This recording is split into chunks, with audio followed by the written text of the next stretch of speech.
बिस्मिल्लाहिर्रहमानिर्रहीम, अस्सलाम वालेकुम। अली सलमान जीटीवी के तमाम नाज़रीन को पेप्सी जी स्पोर्ट्स में खुश आमदीद कहता है। और आज जहां हम वर्ल्ड कप की इस ट्रांसमिशन को कवर करेंगे, वर्ल्ड कप के हवाले से बात करेंगे, वहीं पूरे पाकिस्तान में जो है वो ईद उल अज़हा मजहबी जोश व खरोश और अक़ीदत के साथ मनाई गई। जीटीवी की जानिब से, पेप्सी जी स्पोर्ट्स की जानिब से, हमारी टॉप मैनेजमेंट की जानिब से निसार मेहदी साहब, हामिद हुसैन साहब और दीगर हमारी जो टॉप मैनेजमेंट है, मेरे प्रोड्यूसर फैज़ान मुस्तफ़ा नक़ी और जितना मेरा प्रोडक्शन स्टाफ है, मेरे कैमरा मैन और जितना मेरा क्रू, इन सब की जानिब से जीटीवी के तमाम नाजरीन को जो ईद उल अज़हा की बहुत बहुत मुबारकबाद हो। पाकिस्तान जनाब इस आईसीसी टी20 वर्ल्ड कप से बाहर हो चुका है और अगर पाकिस्तान इस टूर्नामेंट में होता तो डेफिनेटली इस ईद उल अज़हा का मज़ा जो है वो दुबाला हो जाता, लेकिन टीम पाकिस्तान ने पहले ही इस कौम को ज़िबा कर दिया क्योंकि पाकिस्तान की टीम पहुंची नहीं है सुपर 8 के मरहले में। और ईद की जो खुशियाँ हैं, थोड़ा सा जो है इसका मज़ा जो है वो अच्छा नहीं रहा और मज़ा थोड़ा सा जो नमकीन मज़ा होना चाहिए वो इन्होंने थोड़ा किरकिरा कर दिया अपनी परफॉर्मेंस से। आज हम डिस्कस करेंगे पाकिस्तान टीम की परफॉर्मेंस को, साथ साथ वर्ल्ड कप में खेले जाने वाले मैचेस को और ग्रुप 8 में जो टीमें पहुंची उनको डिस्कस करेंगे। सबसे पहले जरा एक निगाह डाल लेते हैं कि जो ग्रुप्स हैं वो किस तरह से अब तरतीब पाए गए हैं और कौन कौन सी टीमें कौन कौन से ग्रुप में प्लेस हुई हैं। ये इस वक्त आपके सामने स्क्रीन पे मौजूद हैं। ग्रुप 1 के जहाँ पे टीम इंडिया, ऑस्ट्रेलिया, अफगानिस्तान और बांग्लादेश की टीमें, जबकि दूसरे ग्रुप में जहाँ पाकिस्तान को होना चाहिए था वहाँ पर अब यूएसए, इंग्लैंड, साउथ अफ्रीका और वेस्ट इंडीज़ की टीमें शामिल हैं। तो ये दोनों ग्रुप आपके सामने मौजूद हैं कि India, Australia, Afghanistan, Bangladesh group 1 में और यूएसए, इंग्लैंड, साउथ अफ्रीका और इंग्लैंड जो जैसी टीमें जो है वो ग्रुप 2 में शामिल है। आज के इस पहले दिन, ईद के इस पहले दिन मेरे साथ मौजूद है हमारे दो बहुत ही बड़े ज़बरदस्त दोस्त। पहली शख्सियत के जो जिनको अगर मैं ही कहूँगा ये पाकिस्तानी इब्न बतूता हैं तो शायद गलत नहीं होगा। उस दिन हमारे साथ शो किया, बैरून मुल्क गए और 24 घंटे 25 घंटे के अंदर वापस पाकिस्तान में हमें दोबारा नज़र आए। हमने उनको कहा कि आज हमारे शो के लिए वक्त निकालें। हम बहुत ही अपने को ब्लेस्ड फील करते हैं कि आज ईद के इस पुरमसरत मौके पर हमारे साथ मौजूद हैं मोहसिन घीवाला साहब। अस्सलाम वालेकुम, कैसे हैं? अली कैसे? ठीक ठाक है। ईद मुबारक आपको भी और हमारे तमाम व्यूअर्स को भी। और या इब्न बतूता का मतलब नाम दे दिया, अब देखें क्या होता है आज के शो में। ऑलराइट जनाब, और इनके साथ मौजूद हैं हमारे बहुत ही ज़बरदस्त और बहुत ही अपने और जिनकी बातों के साथ आप कभी जो है वो इनको एंजॉय करते हैं, कभी आप इनसे एग्री करते हैं, कभी आप इनसे डिसएग्री करते हैं। मेरे साथ मौजूद हैं कमर रज़ा इफ़ी साहब। अस्सलाम वालेकुम सर, कैसे हैं आप? वालेकुम अस्सलाम Ali, thank you very much. और मेरी जानिब से, मेरी फैमिली की जानिब से तमाम मोमिनीन मोमिना, तमाम आलम इस्लाम और जितने लोग ईद मनाते हैं सबको ईद मुबारक, बशमूल हमारी जीटीवी इंतज़ामिया और तमाम आपके प्रोडक्शन को, ख़ास तौर पे आपके प्रोड्यूसर को, नक्की को, आपको भी बहुत बहुत ईद मुबारक। कैसी गुजरी है साहब की? क्या ईद रूटीन क्या है? रूटीन मेरी तो मैं तो सो रहा था अली, मुझे क्या पता ईद गुजर गई, आपके पास आ गया। और क्योंकि हम पब्लिक फेस हैं और हमारी कोशिश ये होती है कि हमें देखने और सुनने वाले हमें ज़रूर देखें। इस मौके पे ख़ास तौर पे, आम दिनों में तो हम वैसे ही ऑलरेडी बैठते ही हैं, मगर ईद के दिनों में ख़ास तौर पे। वैसे रोज़ाना तो आप अपने जो शो आप करते हैं यूट्यूब पे, रोज़ाना टीम पाकिस्तान को कुर्बान करते हैं। आज आपने क्या कुर्बानी की? नहीं अली, भी मैं आपकी मैंने पकड़ी है आपकी, जब आप ग्रुप बता रहे थे ना, आप पे आ रही थी। आपको कौन सी टीम बुरी लगी? मेरी है। तो मैं सुनना चाह रहा था आपकी। खुशी ज़रूर बढ़ जाती है, यकीन जानिए। और हमारी ईद पिछले जब से बाबर आजम कप्तान है तो ईद तो बाबर आजम की हो गई कुर्बानी। ये कुर्बानी हो गई, खत्म हो गया। मुझे तो लग रहा है बकरे का नाम इन्होंने कुछ और ना रख दिया। बस ये लग रहा है, मुझे लग रहा है। नहीं अली यार, क्रिकेट यकीनन यार सारी चीज़ों में दुख परेशानी में क्रिकेट तो नहीं छोड़ी, मुझे याद है अच्छी तरह। जो हमारे आपकी ईद कैसे गुजरी? बस नहीं, बस आप जैसे का ट्रैवल करके आया था तो आज का दिन जरा ऑन ऑफ ऑन गुजरा, वही फैमिली वगैरह के साथ कुर्बानी। और थोड़ा आज का मैच भी देख लिया हमने, वैसे वो पापुआ न्यू गिनी और न्यूजीलैंड का। अब क्या करें, इनके मैच रखे देखने को, हमने थोड़े बहुत ये देख लिए। बट यू नो ये अब थोड़ा अफसोस है, आई विल बी ऑनेस्ट, झूठ नहीं कहेंगे, अफसोस है। मजा आता अगर आपकी टीम होती, ग्रुप्स होते, जरा लुक फॉरवर्ड करते। बट चलें, अब जो है वो है, देखते हैं। ऑलराइट, जरा डिस्कस कर लेते, जरा इसमें कुछ रहा थी, लेकिन जिस तरह से फर्गूसन ने बॉलिंग किए बगैर कोई रन देके उन्होंने आउट किया, जरा फर्गूसन की बॉलिंग के हवाले से बात करेंगे। टीम पाकिस्तान हो या टीम न्यूजीलैंड, ये आखिरी लम्हात में क्यों फॉर्म में आ रहे हैं? नहीं, आई थिंक ये दोनों काफी डिसअपॉइंटिंग टीम्स रही हैं इस पूरे टूर्नामेंट में, न्यूजीलैंड और पाकिस्तान। देखिए इंटरेस्टिंगली ना, पाकिस्तान न्यूजीलैंड वो टीमें हैं जो जैसे जैसे करके सेमीफाइनल क्वालिफाई करी जाती थी।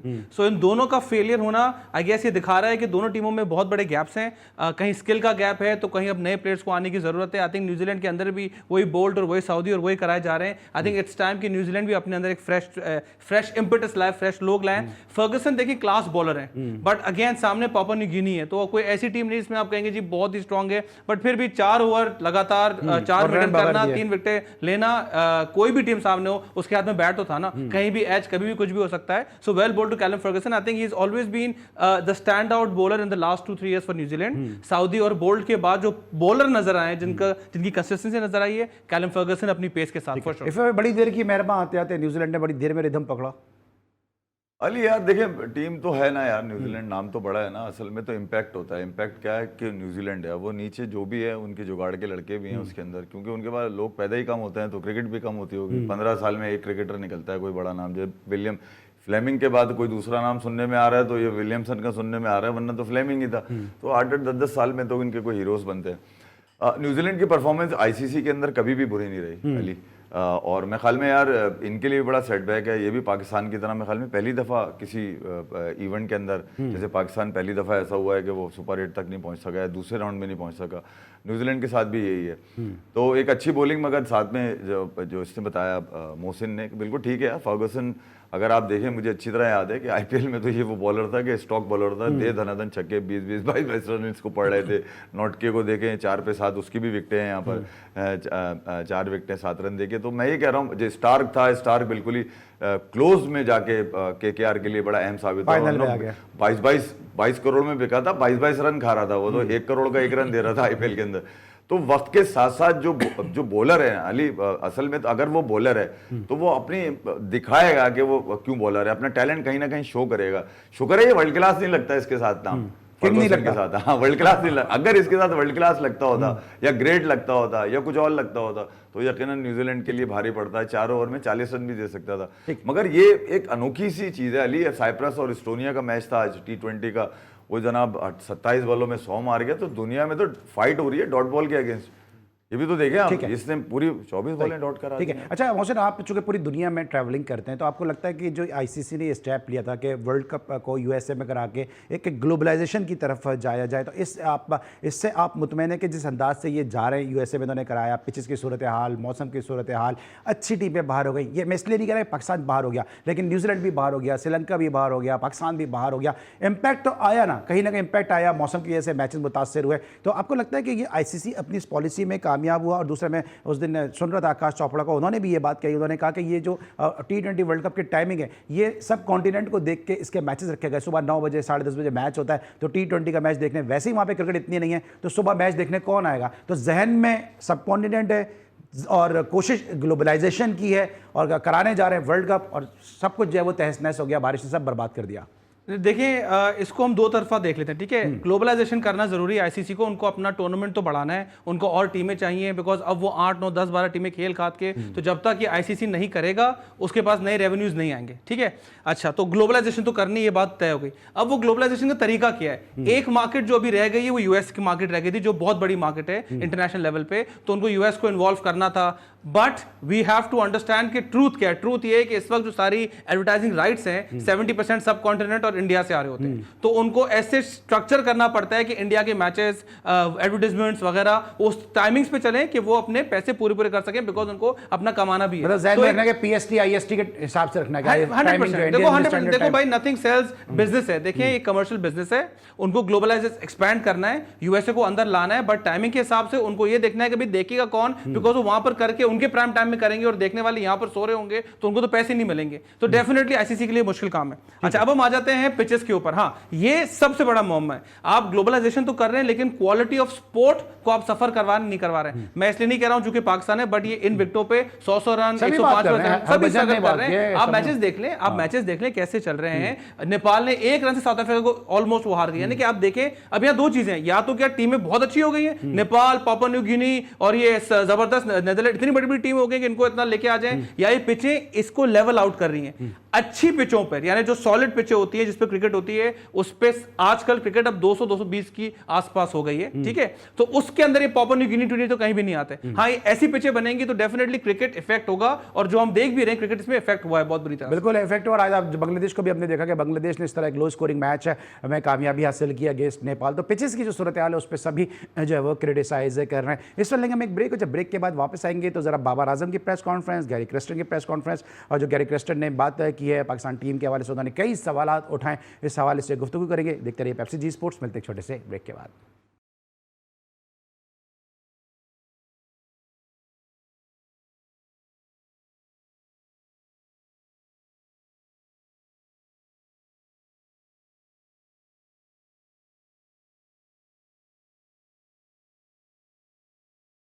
Welcome back after the break. You are watching Pepsi Zee sports और अब ताज़ा तरीन न्यूज़ ये है कि जनाब न्यूजीलैंड ने पापुआ न्यू गिनी के खिलाफ कामयाबी हासिल कर ली है। इस तरह मैं पहले बात कर रहा था कि बड़ी देर की मेहरबा आते आते, लेकिन बहरहाल 7 विकेटों से कामयाबी हासिल की है जनाब न्यूजीलैंड ने अगेंस्ट पापुआ न्यू गिनी। हम बात कर रहे हैं जनाब अब थोड़ी सी गैरी क्रस्टन के हवाले से कि गैरी क्रस्टन ने जो गुफ्तगू की टीम के ड्रेसिंग रूम के अंदर, और वो बात लीक हो गई और वो बात आ गई है बाहर, और उन्होंने जो गुफ्तगू की, उन्होंने कहा कि मुझे टीम में जो है वो यूनिटी नज़र नहीं आती, टीम में यूनाइटेड टीम नहीं है, और 2 प्लेयर इधर बात कर रहे होते हैं, 2 प्लेयर उधर बात कर रहे होते हैं, इंडिविजुअल परफॉर्मेंस के ऊपर ज़्यादा फोकस है, और जो इनको प्लान दिया जाता है उस प्लान के ऊपर ये काम नहीं करते। इफ़ भाई टीम की जो न्यूज़ है ये बाहर आना सबसे पहले, तो पहले कुछ प्लेयर पे इल्ज़ाम होता था, अब तो वो प्लेयर भी टीम के अंदर नहीं है, लेकिन ये न्यूज़ बाहर लाने का मकसद क्या, एक दफ़ा फिर गैरी क्रस्टन को दूसरे कोचेस की तरह जो है वो बाहर निकालने की कोई साजिश है? अली झूठ बोल रहा है गैरी क्रस्टन। गैरी क्रस्टन ने अगर ये बात की है तो मेरी कॉपी की है उसने। कौन कह रहा है यहाँ पे 2 साल से? मैं तो यही कह रहा हूँ कि टीम ग्रुपिंग का शिकार है। ये ड्रेसिंग रूम में हरकतें जानबूझ के ऐसी करते हैं, फिर खबर बाहर निकालते हैं ताकि असल मोमेंटम को छुपाया जाए और इनकी दीगर बातें डिस्कस की जाए। अब आप मुझे बताइए शिकस्त कहाँ गई इसमें? गैरी क्रस्टन को पकड़ के सब साइड में पकड़ जाए? भैया ये चीजें तो पहले से थी, अब से नहीं, 2003 से। मैं पहले भी आपको कह चुका हूं कि 2003 में वकारिनों से जब पहले राउंड से बाहर करवा दिया उन्होंने वर्ल्ड कप में, तो उसके बाद जितने कप्तान आए वो कमरे में ले जाए गए, उनको समझाया गया, उनको कहा गया पहले तो क्रिकेट इंटरेस्ट, फिर तुम्हारी इंटरेस्ट, और तीसरी है नेशनल इंटरेस्ट, और उसके बाद है क्रिकेट की पाकिस्तान की इंटरेस्ट। इसमें तुम्हें कप्तान बनाया जाएगा। बाबर आजम भी इन्हीं बातों का शिकार हुआ है जो इससे पहले लोग शिकार होते रहे। तो इसका मतलब यह है कि जब कप्तान बाकायदा दस्ते शफकत रख के बनाएगा पीसीबी, ठीक है, तो फिर ये हालात तो निकल कर आएंगे। कौन सा दौर है ऐसे जहां पर ड्रेसिंग रूम की बातें नहीं आई? तो अगर गैरी क्रस्टन के नाम से ये मंसूब की जा रही है तो झूठ बोला जा रहा है। ये तो मैं कह रहा हूं भाई, मैं पिछले 2.5-3 साल से कह रहा हूं, और इससे पहले भी चले 20 साल से। आप समझ लीजिए ये कुछ होता है। कौन है? डेव वॉटमोर ने कहा नेशनल इंटरेस्ट, इनमें नेशनल अप्रोच है ही नहीं, इन सब के अंदर एक प्रोविंशियल अप्रोच है सबके अंदर। डेव वॉटमोर का कहना है, लॉसन का क्या कहना है ये भी पता है। वुलमर तो बेचारा कहे बगैर ही आज तक उसको पता नहीं क्या कहना चाहता था, उससे पहले निकल लिया वो। और उसके बाद जितने लोग हैं, मिकी आर्थर ने क्या कहा। तो मैं ये कह रहा हूं कि जो आएगा वो सच बोलेगा। अगर ये सच भी आपको कड़वा लगता है, ये सच भी बुरा लगता है, तो मैं नहीं मानता। ये ड्रेसिंग रूम का पाकिस्तान का कल्चर हमेशा से यही था, यही है, यही रहेगा। और इसकी मैं आपको छोटी सी, आप बोलेंगे ना कि यार कोई कंक्लूजन दे दें, तो भैया जब तक Shreyas Iyer, Rishabh Pant, Andrew Symonds, Tim Paine जैसे आप पॉलिसीज अप्लाई नहीं करेंगे, डर नहीं बिठाएंगे इनमें कि तुम्हें बाहर कर दिया जाएगा, तुम्हारी ऐसी की तैसी कर दी जाएगी, प्लेयर पावर रहेगी, किंग मेकर किंग बनाते रहेंगे और वो किंग आपको रुस्वा कराते रहेंगे। ठीक है, जो बात करें ये जो फिटनेस लेवल की भी बात की उन्होंने कि फिटनेस लेवल नहीं है, स्किल लेवल में भी हम बहुत पीछे, और इस तरह इन्होंने बात की।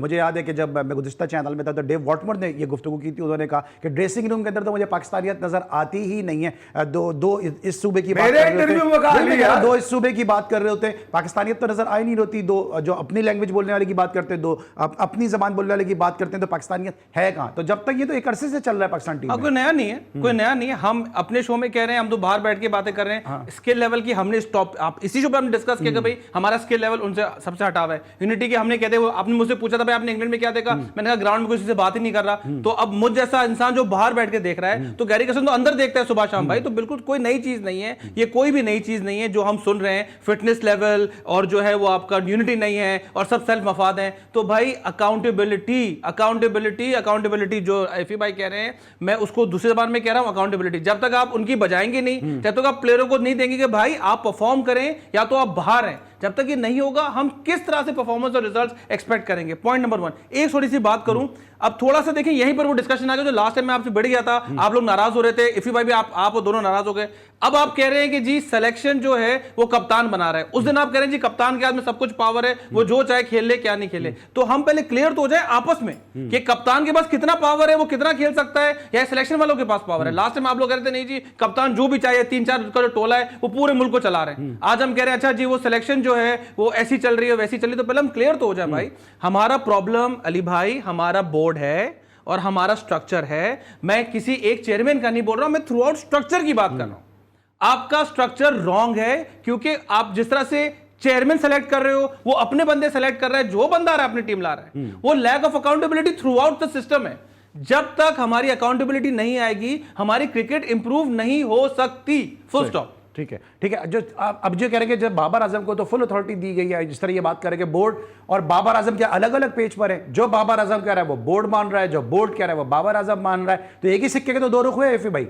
अली देखें यार, हमारी क्रिकेट में हमेशा से चलता आया है और ये आगे भी चलेगा अगर आपने रोका नहीं। मैंने एग्जांपल आपको दे दिए कि जब तक आप डिसिप्लिन नहीं लेंगे, एक्शन नहीं लेंगे, इनको खुलेआम रखेंगे, मादर पिता आज़ाद होंगे, जो चाहेंगे अपनी मर्जी से करेंगे, अपनी मर्जी के पैसे लेंगे, पैसों पे ब्लैकमेल भी करेंगे, अपने नंबर पे खेल लेंगे ब्लैक, ये जब तक रहेगा, जब तक इनको इस बात का, जब तक इनको ये डर ना हो कि श्रेयस अय्यर के साथ क्या हुआ था, बाहर कर दिया, उसके साथ ईशान किशन के साथ क्या हुआ, बाहर कर दिया, एंड्रू साइमंड ने जो किया बाहर हो गया, टिम पेन ने सिर्फ मैसेजेस करता था आंटी को और उसके बाद उनको बाहर कर एंड्रू फ्लिंटॉफ को ड्यूरिंग टूर्नामेंट हटा दिया वाइस कैप्टन से। यही कह रहा हूं, जब तक डर नहीं होगा, पॉटी परफॉर्मेंस पे ये किंग बने घूम रहे हैं साले। मुझे एक बात ये समझ में नहीं आती। अब आ जाए उस तरफ जो जिसका मोहसिन जिक्र कर रहा है। देखिए यार, क्रिकेट बोर्ड के चेयरमैन आते रहे जाते रहे, मजे करते रहे। मजे किसने किए क्रिकेट बोर्ड चेयरमैन के नीचे? नाक के नीचे मजे कौन करता रहा? खिलाड़ी ना।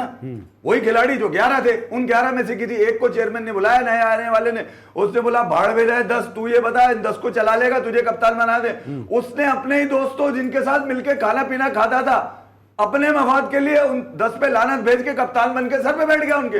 और फिर उनको बोल रहे भैया भाई बन जाओ मेरे, कोई बोल रहा है बहनों ही बन जाओ, कोई बस दामाद बन जाओ। आपस में मिलके खेलते हैं, हार गए तो सब अलग अलग है। और अगर कप्तान पसंद नहीं आया तो ग्रुपिंग, अंदर ग्रुपिंग होती है। तो बाबर आजम अगर शिकार बने तो वो अपने ही लोगों का शिकार बने ना। आज अगर ग्रुपिंग की बात निकल रही है तो भैया तुम्हारे ही लोग निकाल रहे हैं ना। खिलाड़ी मजे लेता आया है इस दरमियान, इन 17 सालों में अली जिनकी मैं बात कर रहा हूं, आप 2009 का T20 वर्ल्ड कप जीते हैं यूनुस खान की क़यादत में, ठीक है। और उसके बाद आप आ जाए नीचे 2017 में जहां सरफराज जिताई है। ये सारे मामला सरफराज ने भी फेस किए, यूनुस से भी फेस किए। बात यह कि बॉल लीडर जो होता है ना अली, वो अपना इंपैक्ट छोड़ के जाता है। आज अगर इस कुर्सी पे चौड़ा बन के मैं ये कह रहा हूं ना कि यूनुस और सरफराज भी इसी सिस्टम का, इन्हीं खिलाड़ियों का शिकार हुए। मगर क्या बॉल लीडर थे, उनको पता था पाकिस्तान को कुछ दे के जाओ तो जिल्लत से बचोगे। उन पर बात क्यों नहीं करता कोई? बाकी लोगों को लपेट देते, हम क्यों लपेट? उसकी वजह यही है कि भैया आप कुछ दे के नहीं जा सके, आपकी टांगों में दम नहीं था। ठीक है, और बिल्कुल ऐसी बात है क्योंकि जो दोनों कप्तानों की बात की, चाहे इमरान खान ने जीता हो चाहे यूनुस ने जीता हो, मजे खिलाड़ी लेता है। मैं अली फिर बता रहा हूं, खिलाड़ी चेयरमैन कोई भी आए, खिलाड़ी मजे लेता है। ठीक है। जिस तरह बात कर रहे हैं कि चाहे 92 का वर्ल्ड कप जीते हो, 2009 का T20 जीते हो, चैंपियंस ट्रॉफी जीते हो, इन तीनों कप्तानों में कैरिस्मेटिक लीडरशिप की क्वालिटीज थी जो हमें बाबर आजम में हरगिज नजर नहीं आ रही। क्योंकि टीम लड़ती है लेकिन लड़ाता कप्तान है। ये जो हम ग्राउंड में देखते हैं कि कैच छूट गया उसने गले लगा लिया, वो कैच छूटने पर भी जाके गले लगा रहे हैं, हंस रहे हैं, मुस्कुरा रहे हैं।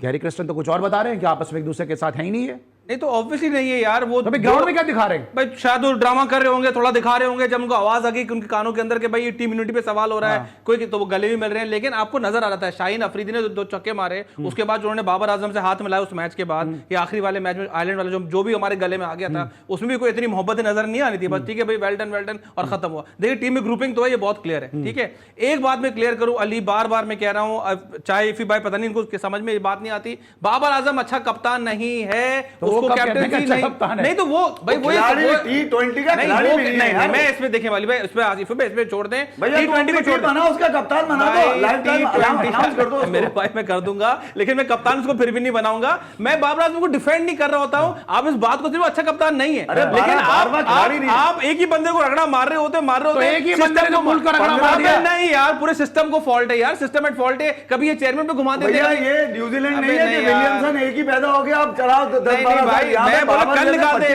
भाई, कल निकाल दो बाबर आजम को, कल निकाल दो। लेकिन आपका मसला प्रॉब्लम सॉल्व नहीं होगा। ये कौन है? उठा लो, ये सॉल्व नहीं होगा। प्रोड्यूसर से मालूम करिए साहिल चौहान कौन है जिसने आज 27 बॉलों पे सेंचुरी मार दी। अब उसको खिला लो भाई, उसको ले लो। ये बाबर मुझे ब्रेक पे जाना है क्योंकि अभी जो हम बात कर रहे हैं कि बाबर आजम की एक इंडिविजुअल एज एन इंडिविजुअल बात नहीं कर रहे।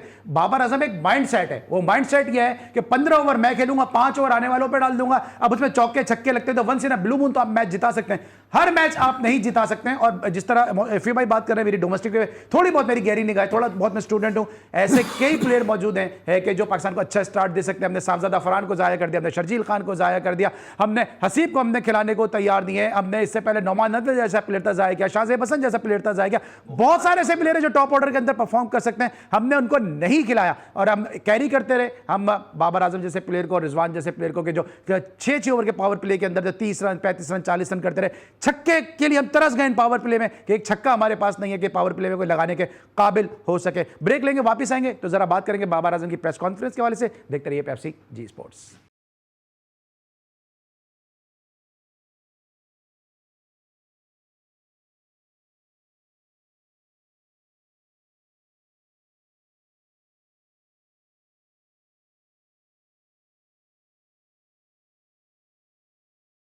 Welcome back to Pepsi Zee sports. हम बात करें पाकिस्तान क्रिकेट के मामलात के हवाले से। अब हम जरा डिस्कस करेंगे बाबर आजम की प्रेस कॉन्फ्रेंस को, जहां पे उन्होंने कहा कि टीम जो है वो बहैसियत मजमूई अच्छा नहीं खेली और अब मैं पाकिस्तान जाऊंगा, अपनी कप्तानी के हवाले से जो है वो बैठेंगे चेयरमैन साहब के साथ, उसके बाद हम डिसाइड करेंगे। अभी भी चेयरमैन डिसाइड करेंगे, मतलब खुद से खुद डिसाइड नहीं करेंगे भाई। क्यों छोड़ें, क्यों छोड़ें? अब उनको अगर मिल गई है, वो उन्होंने पहले छोड़ दिया, वो खुद रगड़ रहे हैं इस कौम को। रगड़ सुने, अब देखिए वो जस्टिफाई हो गया ना। वो मैच हमने इंडिया में हारे टूर्नामेंट, इन्होंने कहा ठीक है जी कप्तान खत्म हो गए, अफरीदी को लिया, सब कुछ हो गया, फिर ये पूरी नई गेम आ गई, अफरीदी को ड्रॉप कर दिया, फिर उनको कप्तान बना दिया। तो जब ये कह रहे हैं कि भाई जब मेरे पीछे टीम बैठी हुई है, मेरे पीछे मेरे बंदे बैठे हुए हैं, सब तो चलाते रहो, जब उनको टेंशन होगी तो मुझे हटा देंगे, मुझे टीम से को हटा नहीं सकता। तो ऑब्वियसली भाई लैक ऑफ अकाउंटेबिलिटी, बार बार हम वही मंजर बेच रहे हैं, वही रगड़ रहे हैं, अकाउंटेबिलिटी नहीं है तो उसको भी डर नहीं किसी बात का। ये क्यों करे भाई, क्यों करे? इतनी गैरत इतनी इज्जत क्यों आ जाए कि जी कि मैं कप्तान छोड़ दूंगा? वो बोलेगा मैंने लास्ट टाइम छोड़ी थी ना, आप लोगों ने क्या उखाड़ लिया, फिर लेके आए, अब मैं क्यों छोड़ू? जब निकालो निकाल देना।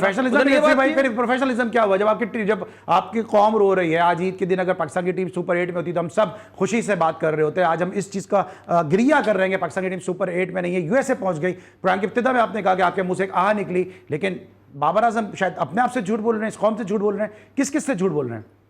अली मेरे ख्याल में यार हमारे बड़े मोहतरम है याहिया हुसैनी साहब, सबसे पहला सवाल उन्होंने किया और उसमें सर्जरी भी शामिल थी जो मोहसिन नकवी ने कहा है। तो बाबर आजम का लहजा मैं आपको बता देता हूँ। उन्होंने बोला कि सर्जरी मेरे घंटे से, मतलब कर लो जाओ सर्जरी करना है। हाकमाना बड़ा उनका तर्ज अमल था बोलने का और बड़ा मतलब मुझे बड़ा अफसोस हुआ। उसकी वजह ये अली देखें यार, हम यहाँ फर्गूसन की बात कर लेंगे, हम अभी स्टॉइनिस की बात कर लेंगे, किस तरह से मैच कैन रदरफोर्ड इन्हीं पिचेस के ऊपर करके गया, ठीक है, तेज तरीन वो भी मार के गया, और भी जैसे आप पीएनजी की आज बात कर रहे हैं, नेपाल बड़ा अच्छा करके गया। देखें जो स्ट्रगल कर रही हैं टीम्स, वो जो ऊपर आ रही हैं, उसमें आपका तर्ज अमल इस तरह का होगा, वो भी सिर्फ पाकिस्तान के नाम के ऊपर है। यानी कि पाकिस्तान की जो क्रिकेट बिकती है आज जो लोग देखते हैं, और वो बाबर आजम तो बहुत आखिर में आते हैं ना यार। इन्होंने अभी तक पाकिस्तान को कोई इतनी बड़ी अचीवमेंट नहीं दी, इनको याद रखा जाएगा। ये भी रांदे दरगाह हो जाएंगे आज जिस दिन कोई सरफिरा आ गया, कोई चेयरमैन या कोई सिलेक्टर अशरफ आए तो थे, सरफिरा आ गया। देखिए ऐसा अली नहीं है, अशरफ जो आए थे वो अली ऐसा नहीं है कि हर चीज़ बुरी है। इसी सिस्टम ने हमें सारे खिलाड़ी दिए, इसी सिस्टम ने हमें बड़े बड़े ऑनर भी दिए और इसी सिस्टम से अब भी निकल कर आएंगे लोग। ऐसा नहीं है कि तराजू एक ही तरह। हाँ ये ज़रूर है इस वक्त तनकीद बहुत की जा रही है और बहुत ज़्यादा बाबर आजम, मैं तो खुला इसलिए भी करता हूँ अली, और मैं बहुत टाइम से पहले इसलिए करता आ रहा हूँ कि कुछ टांगे जो है ना वो झूले में नज़र आ जाती हैं कि जब ये चलने लगेंगी तो ये बर्बादी का सबब बनेंगी, ये राह मुस्तकीम पे नहीं चलेंगी। वो क्या होता है, क्रिकेट की सिरात मुस्तकीम पे नहीं होंगी। और ऐसा ही हुआ। मुझे शदीद अफसोस है यार कि मैं पिछले 2-3 साल से इन लोगों पे अपना टाइम ज़ाया कर रहा था, जिनके अंदर मतलब लीडरशिप क्वालिटीज़ तो छोड़ ही दें, जो अपने लोगों से बात करने में जो है ना बड़ा साला प्राउड फील करते हैं और किया कुछ नहीं है, मतलब ऐसा गुस्सा दिखाने की कोशिश करते हैं। उसकी शक्ल देखी थी बाबर आजम की आपने? ये इस तरह का कप्तान होता है यार, मतलब कोई बॉडी लैंग्वेज भी नहीं है तुम्हारी। चलो भैया बहुत गुस्से वाला आदमी है, चलो भाई गुस्से वाला आदमी है तो गुस्से से कर दे। अब भैया बहुत ही कोई प्रोफेशनल आदमी है, चलो भाई क्रिकेट में समझा दे, वो भी नहीं समझा सकते। तो यहाँ तो मामलात ही दूसरे हैं ना अली। यहाँ पर एक एवरेज क्रिकेटर को आपने सर पे बिठा लिया, उसने किया क्या? उसने दुनिया क्रिकेट के सबसे तेज खेल को उसने इस अंदाज का कर दिया पिछले 2.5-3 सालों में कि भैया हमारे पास यही है। और फिर आपने उसके इस झांसे में आकर उसको दोबारा, झांसे में आई है ना पीसीबी भैया, मुझे याद है तौकीर जिया भी याद है मुझे, पाकिस्तान के इंटरेस्ट में पूछ लीजिए तौकीर जिया साहब से आप, पाकिस्तान के इंटरेस्ट में वो तमाम लोगों को वापिस ही लिया है ना, ले लिया है, लाए थे नहीं लाए थे, खेले नहीं खेले वो लोग, पाकिस्तान के इंटरेस्ट की बात हुई थी ना, तो यही मोहसिन नकवी ने किया, पाकिस्तान के इंटरेस्ट में वापस लेकर आ गए। तो सरफिरा आदमी चाहिए अली यहाँ पाकिस्तान में। इस तरह के लोग जो पाकिस्तान की क्रिकेट की, मतलब अभी इनकी पैदाइश ही पूरी नहीं हुई है, डोमेस्टिक में सड़ना चाहिए था इनको। ये गलत खेल गए, मैं आपको बता रहा हूं। इन्होंने आके चौधराहट मचा दिए, इन्होंने आके गैंग बना लिए। अब उस गैंग से 1 बना, 2 बना, 3, 4 गैंग हो गए। अब भले वो आप गैरी कस्टन की बात उठा लें, भले बाबर आजम की बॉडी लैंग्वेज उठा लें, मतलब इसमें क्रिकेट कहाँ है? क्रिकेट पर्दा पोशी करना, मैं पहले भी कह चुका हूं कि हर इवेंट के इख्तिताम पे इनको कुछ बातें चाहिए होती हैं कि जो इनकी परफॉर्मेंस आई है वो उसको पर्दा डाल दें। अब पर्दा डालने वाली हरकतें की जा रही हैं, किसी तरह लोग भूल जाएं। 3 दिन का मतलब ये 72 आवर, 72 आवर्स में ये कौम ज़हनी तौर पे तैयार हो जाएगी, लोग अपने झंझटों में लग जाएंगे, ये अपने मंजन हॉलीडे निपटाकर लंदन से वापस और जो तस्वीरें रिलीज की जा रही हैं ईद की नमाज के बाद, उसमें भी कहीं समय कोई ये बता के तो गया आपके शो में, ईद की तस्वीरें आएंगी, टीआरपी होगी, ये होगी, कितना सीधा, हम तो पहले से बात कर रहे हैं भाई वगैरह सब, हम लोग ये बात कर रहे हैं पहले से कि जो तस्वीर आ रही है ईद की नमाज के बाद, उसमें कहीं से भी दुख और अफसोस का इजहार लगे। इसमें क्रिकेट कहाँ है भाई? देखिए इसमें अली एक बात हमें समझनी होगी, गेम इवॉल्व हो गया, ठीक है। लास्ट 2-3 साल में गेम इवॉल्व हो गया, गेम तेजी से बढ़ता जा रहा है। हमने आईपीएल में देखा है कि 250, 270 मजाक है, 20 ओवर में बन भी रहे हैं और चेज भी हो रहे हैं, यानी 10, सवा 10 के रन तो गेम चेंज हो गया है। हम अभी तक जो 3 साल पहले की क्रिकेट है हम वो खेल रहे हैं, स्किल लेवल हमारा डेवलप नहीं हुआ है। आप बाकी तमाम चीजों नहीं है या होने नहीं दिया है, देखो फर्क है ना। अली देखिए ना, एक सवाल सोचें, मैं बोलता हूं हम बाबर आजम को ब्लेम करते हैं, ठीक है, और मैं भी ब्लेम करता हूं उसको, बिल्कुल मैं ब्लेम करता हूं। मुझे इतना पता है कि फिर वो अपना गेम तो अप कर लेता ना, वो क्या करता, वो दूसरों को पीछे रखता, दबा के रखता, हल्के प्लेयरों को लाता, अपना गेम अप करता। उसने तो अपना गेम भी अप नहीं किया ना। एक बात हमें थोड़ा सा सुकून से सोचनी चाहिए और ठंडे दिल से ऑब्जेक्टिवली देखना होगा कि भाई हमें जो है गैप आ रहा है स्किल लेवल का, ठीक है। आप पॉलिटिक्स हटाएं, यूनिटी हटाएं, सब कुछ हटाएं, जब तक हम अपनी गेम, अपना स्टैंडर्ड नहीं इंप्रूव करेंगे, ये मैच हम नहीं जीतने वाले, टूर्नामेंट नहीं जीतने वाले। अब आपकी क्रिकेट बहुत तेज हो गई है, अगर लोग इवॉल्व नहीं हुए तो ये हम इस पूरे सिस्टम से बाहर हो जाएंगे, जिस तरह से हम दूसरे स्पोर्ट्स। ठीक है, फिर भाई मेरा कोई 20 से 25 सेकंड है। अभी तनवीर अहमद ने एक स्टेटमेंट दिया, उन्होंने कहा कि जो आयरलैंड से मैच जीत गए तो अब जरा जो है वो मामला जो है वो यूट्यूबर्स के खराब हो जाएंगे, अब डॉलर नहीं मिलेंगे क्योंकि आयरलैंड से मैच जीत गए। लेकिन वो बाबर आजम की इतनी तारीफें कर रहे हैं कि ऐसा लगता है बाबर आजम के वर्ल्ड कप जिता कर आ गए। कौम एक तरफ चल रही है, तनवीर अहमद अलग दिशा में चल रहे हैं। हाँ, मेरे ख्याल में यार तनवीर ने अपने साथ जो होने वाली ज्यादती है उस पर लोगों को बताता कि ज्यादती करने वाले लोग कौन थे। लेकिन यार डिफेंड करने के लिए तो पूरी 25 करोड़ पड़े हैं। रिजवान को डिफेंड कर सकते हैं, बाबर को, हमारे ही लड़के हैं ना यार। मसला है कि आप तो बीमारी का लाइलाज बीमारियों के साथ पल रहे हैं लोग इस फॉर्मेट में, खासतौर पर T20। ये वो बीमारी इनको लगी है T20 की। पाकिस्तान में पिछले 2020 के बाद आपने किया क्या है? 29 T20 खेले हैं आपने 2020 में, फिर आपने 26 खेले, फिर 22 खेले। लिस्ट अभी देख लेना आप, 56 मैचेस में 1 मैन ऑफ द मैच है बाबर आजम आईसीसी के सिर्फ 56 मैचेस बता रहा हूँ। 3 साल में इसने छक्का नहीं मारा T20 के अंदर। आप अब बताइए ना मुझे, आप जिसके पास छक्के ना हो, जिसके पास चौके ना हो, जिसका एवरेज स्ट्राइक रेट 111 आ रहा हो, जिसके पावर प्ले के रन्स जो हैं वो रन्स में 207 बॉलें डॉट हो, उसको तनवीर ही डिफेंड कर सकता है। टैंगो हमारा दोस्त है, बाबर आजम पाकिस्तानी है, हमें भी पता है पाकिस्तानी है भाई। मगर मसला ये है कि वो अगर T20 में बाबर आजम खेलता रहेगा तो इसका मतलब है वो उसकी जुगाड़ है बाबर आजम की। क्योंकि आप खेली T20 Babar Azam test series कोई नहीं जीते, तनवीर ही डिफेंड कर सकता है। ठीक है, thank you so much FA भाई, हमारे साथ कोई टेस्ट भी नहीं जीते, तनवीर ही डिफेंड कर सकता है। मौसम वाले साहब हमारे साथ मौजूद थे। लेकिन तनवीर अहमद को जाने से पहले एक मैसेज मैं जरूर दूंगा कि जितना वो बाबर आजम को डिफेंड करते हैं, अगर इतना ही वो सरफराज अहमद को भी डिफेंड करते तो जब तो लगता कि वो वाकई जो है वो क्रिकेट की बात कर रहे हैं, वरना तो फिर मुझे रमीज राजा की बात सच नजर आ रही है। जो तनवीर अहमद ने खुद ही कहा था, यार तू पंजाबी बोलता है तो तू लाहौर आजा, कहीं इसकी वजह ये तो नहीं कि आप बाबर आजम इतना डिफेंड करें, क्योंकि हनीफ मोहम्मद के तो आप नाम के टिकट फाड़ते हुए नजर आए, ऑन एयर आप फाड़ लेते, तो फिर सब कप्तानों की इज्जत आपकी नजर में बराबर होनी चाहिए। 2 को अलग रख के 1 को अलग क्यों रखा जाता है, ये तनवीर अहमद साहब ही बता सकते हैं। कल एक दफा फिर मुलाकात होगी। तौसीफ अहमद साहब और कमर ज़ैफ़ी हमारे दूसरे दिन के शो में हमारे साथ मौजूद होंगे। इस वक्त तक के लिए सलमान को इजाजत दीजिए, अपना बहुत ख्याल रखिए, अल्लाह हाफ़िज़।